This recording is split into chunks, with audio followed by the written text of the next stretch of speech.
guns have become a recurring focus in our media.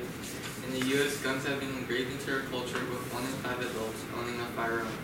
Today, guns are used in a far range of activities, from hunting to law enforcement. With recent shootings in Las Vegas, Parkland, and New Zealand, gun control has become a huge topic in preventing gun violence. These shootings have made gun control important in protecting our well-being. Mass shootings have affected not only a person's life, but those around them. The 30,000 gun-related homicides and suicides have been described as by Obama as a public health crisis. Yet, gun violence isn't only affecting the U.S. but the rest of the world.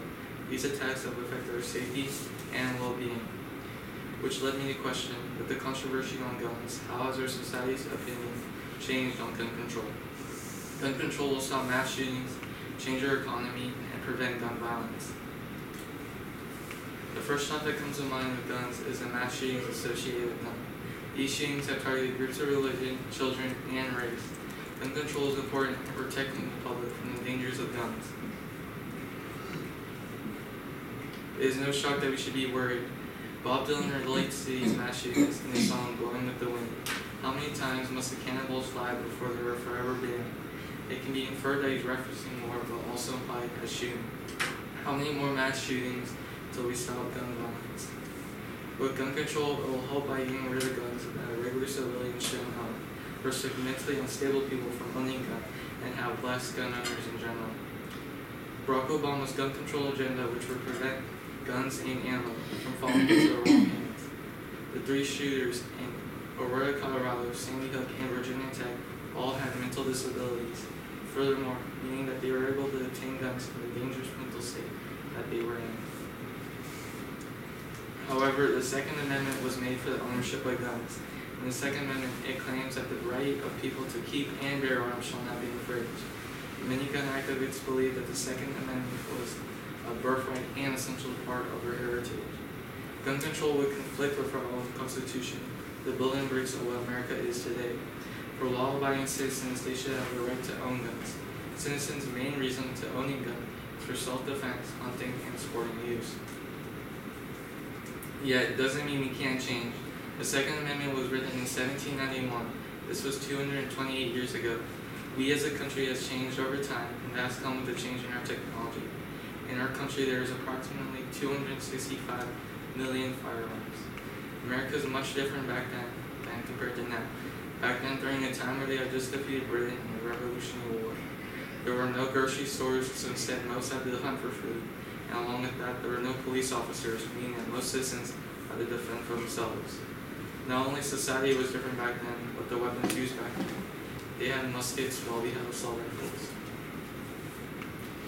Second, with the control of guns, the economy will change for the better.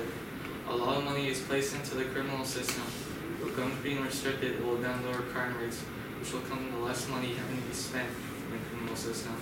This can be seen when looking at places such as Chicago, where in 2012, the police force found 7 times more guns that were linked to crime than compared to officers in New York City. Furthermore, with the use of background checks, sales to those who have mental issues or criminal past will be denied. Less gun violence will lead to decrease in medical bills, enforcement, and tax laws. However, gun businesses will suffer. They will suffer because of the limitations put onto it by gun control. In Pennsylvania, at the Reed Exhibition, which is a week-long hunting and fishing event, banned the sales and display of assault-style rifles. Furthermore, estimates show that the region will lose about $80 million in revenue. Not only has the Reed Exhibition taken action in banning assault rifles, also Walmart and Dick's Sporting Goods. These businesses will lose money without the ability to make these sales. Gun control won't get rid of guns, instead reduce the access to it. Loopholes to accessing guns will also be such a ways to obtain guns as private sales, inheritance, and death. Inherited guns account for 40% of used guns that were amassed 5 years ago. Along with that, studies estimate that over the past 5 years, 2.3 million firearms have been stolen. This is dangerous because they're both inherited and stolen weapons. They could come into the hands of someone who is unexperienced or has bad intentions. Gun control will not destroy businesses, instead get rid of guns in illegal manners. Third, not only will it restrict the access to guns and prevent unstable people from owning it, it will also reduce the amount of gun suicide-related deaths. In the U.S., 50% of suicides are gun-related.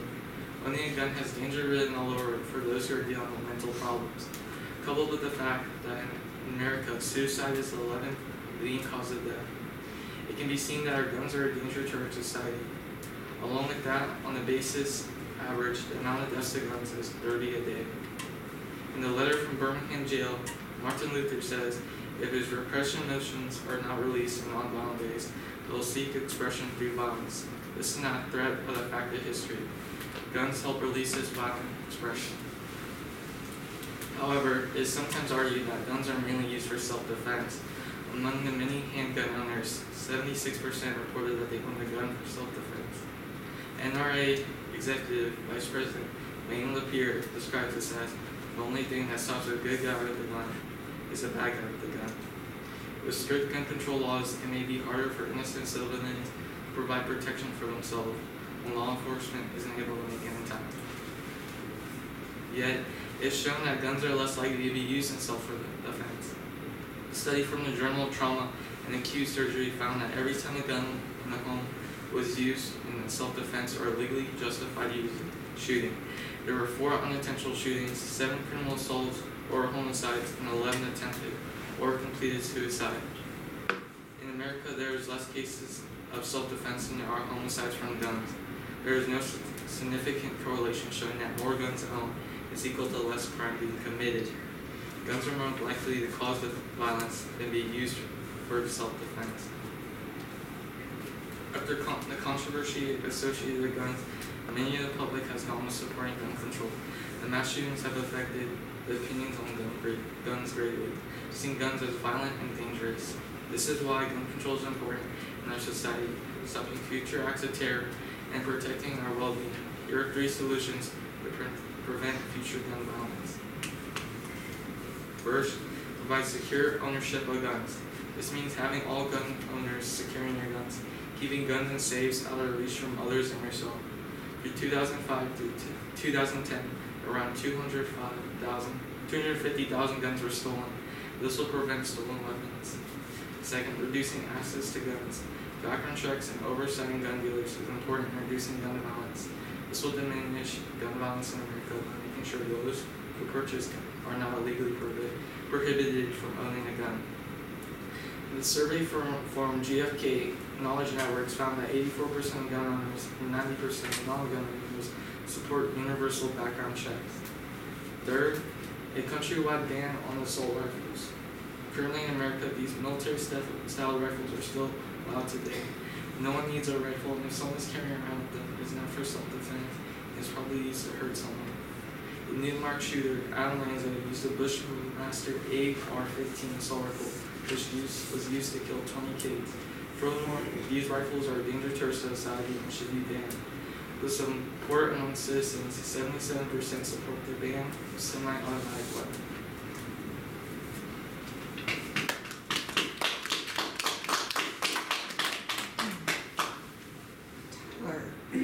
What evidence did you gather that you didn't use, and why did you choose not to use it? Can you repeat that? Sure. What evidence did you gather that you did not use, and why did you choose not to use it? I had evidence showing how many people supported gun control, but no one was willing to take action and send letters to legislative change it. Okay. And then if you had more time, what additional research would you conduct related to this issue? I would conduct statistics of other countries like Britain, where guns are banned there, and see the difference between them and us. Very good. Thank you, Tyler.